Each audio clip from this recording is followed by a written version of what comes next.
matter of steps.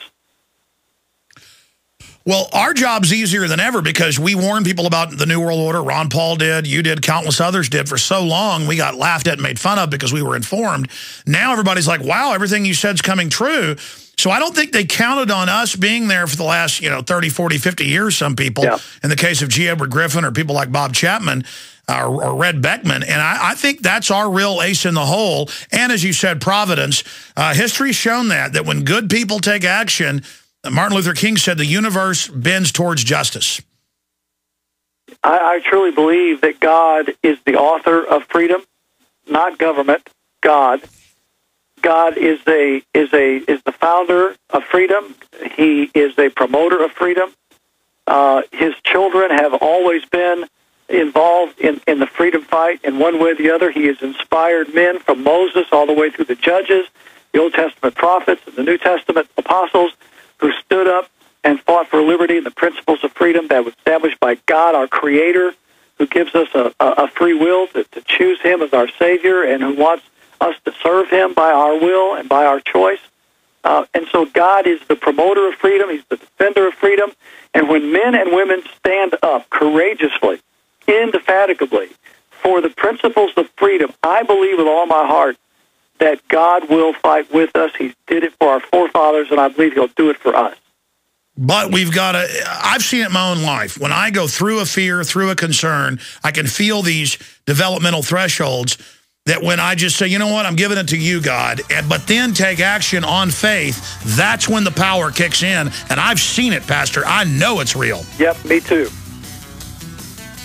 I agree with you, and I think you're doing a great job, and I hope your listeners will get that book, Romans 13, and get it in the hands of as many of their friends as they can. And believe me, when they read that book, the light will come on. Give it to your pastor today, a key weapon in the Infowar. Thank you, Pastor. We'll be back with Bob Chapman. Thanks, Alex. It is Friday, ladies and gentlemen. It is, of course, the 9th day of March, 2012. And coming up next Thursday, we will air a close to hour and a half in-depth interview with one of the founders of Metallica, of course, the founder of Megadeth, Dave Mustaine, who was here in Austin with us for 3 days after his concert Saturday night, touring with Motorhead. The tour ended here, and it's an in-depth interview. He said things in this he's never said before about Metallica, about politics, about you name it. It's a big interview. And, Dave was going to come out here 3 or 4 months ago, but I'd already booked a trip with my children down to the beach for a couple of days, and then he was going to come a few months ago, and he had to have neck surgery, so didn't come. And then he did come to town and just end his tour here in Austin. And it's a powerful interview, powerful on a whole host of subjects. We've got a little 3-minute promo we're going to air coming up at the bottom of the hour, and then continuing with Bob Chapman. I'm going to get to powerful video. I mean, I've got to say Shepard Smith on Fox is one of the few good people on there other than Judge Napolitano. Doesn't mean I agree with his politics, but he gets mad about predator drones to kill Americans. And the FBI director saying, yeah, we may kill citizens in the U.S. just secretly. Just, you disappear. That's always the greatest threat in history is governments start doing that. But they're like, we're going to keep you safe from some terrorists that we run in the Middle East, and but we're going to secretly arrest you. And the UN runs things now. So that's a clip we're going to play and get Bob Chapman's take on as well. I've been trying to take more calls lately. I took a lot of calls yesterday, but so much is happening. My head is starting to spin. We've got an NSA whistleblower says Obama worse than Bush. More spying without warrants. Well, yeah, courts are ruling the police can pull you over and grab your phone and download the contents without warrants. Phone numbers, contacts, everything. Photographs. I mean, it's just lawlessness. We've got a case of tyranny, and it's spreading fast. It's like gangrene. We better get this taken care of pronto. I mean, undele, arriba, as Speedy Gonzalez says. We need to deal with this right now. Okay, I mean, I'm literally like Speedy Gonzalez, just running around waving my arms here. I mean, this needs to be done yesterday. I mean, I'm sitting there having to, because my wife's smart. She's lived all over the world. And she's like, I know we're fighting. We can do it from outside the U.S. We need to get out of here. I mean, I'm having to put my foot down and go, I understand that, but it's getting to the point where I may have to get her out of the country. I mean, listen, I'm that concerned.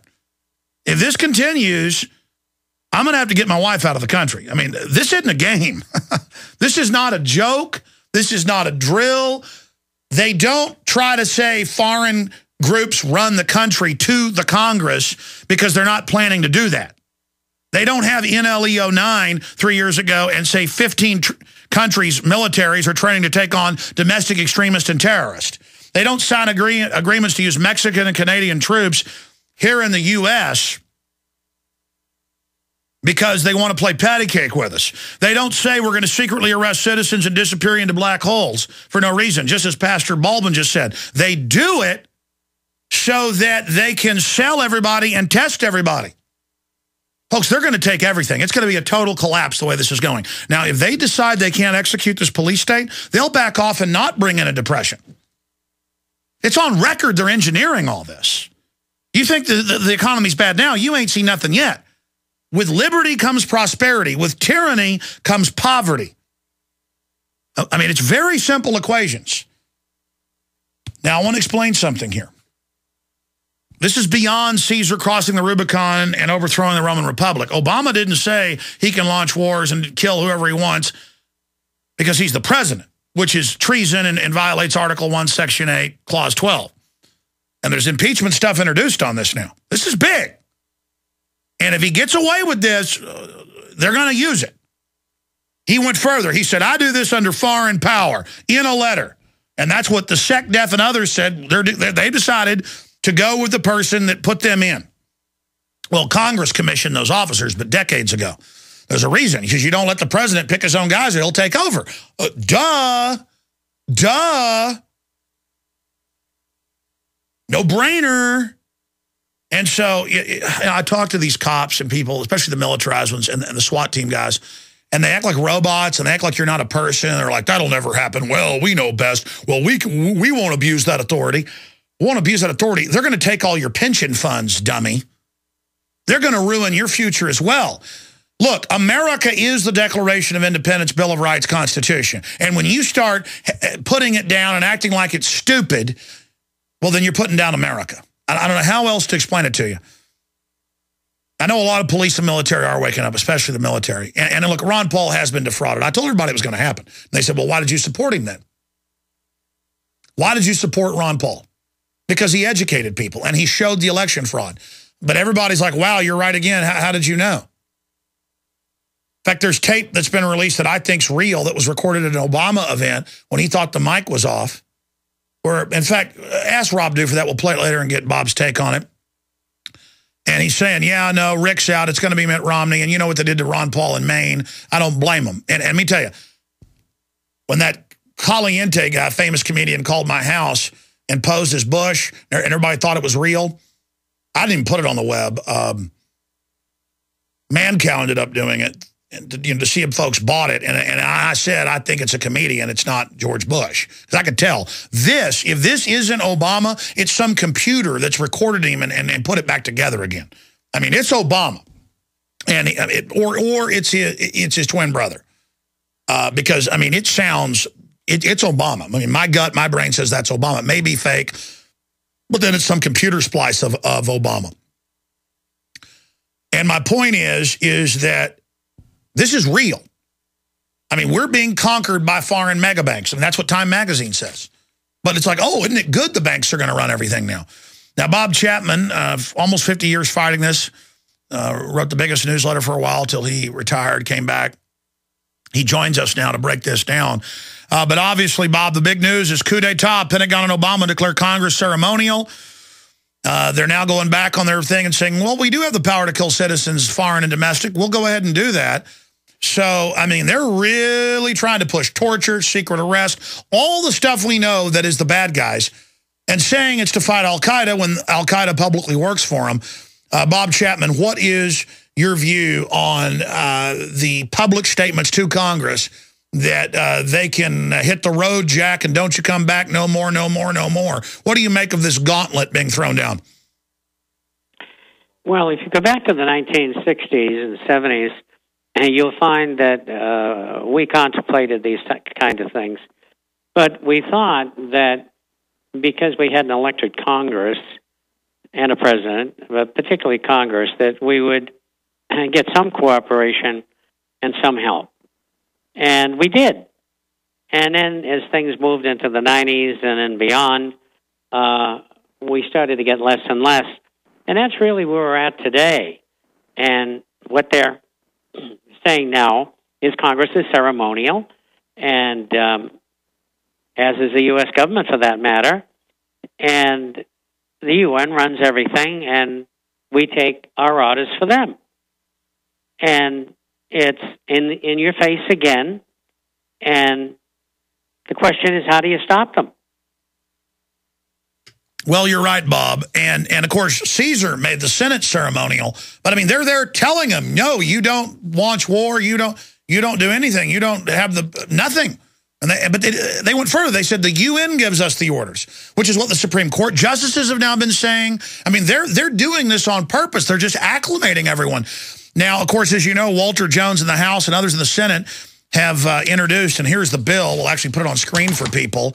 They've actually introduced to the 112th Congress, H.Con.Res 107. So it's House Concurrent Resolution 107, and it's got a Senate bill as well. And it says it's a high crime and that it's treason and that Obama had better seek their approval in future operations. But what about Libya last year where he said he did it for the UN? I guess they just didn't like the public affront of them coming in and telling them they were ceremonial.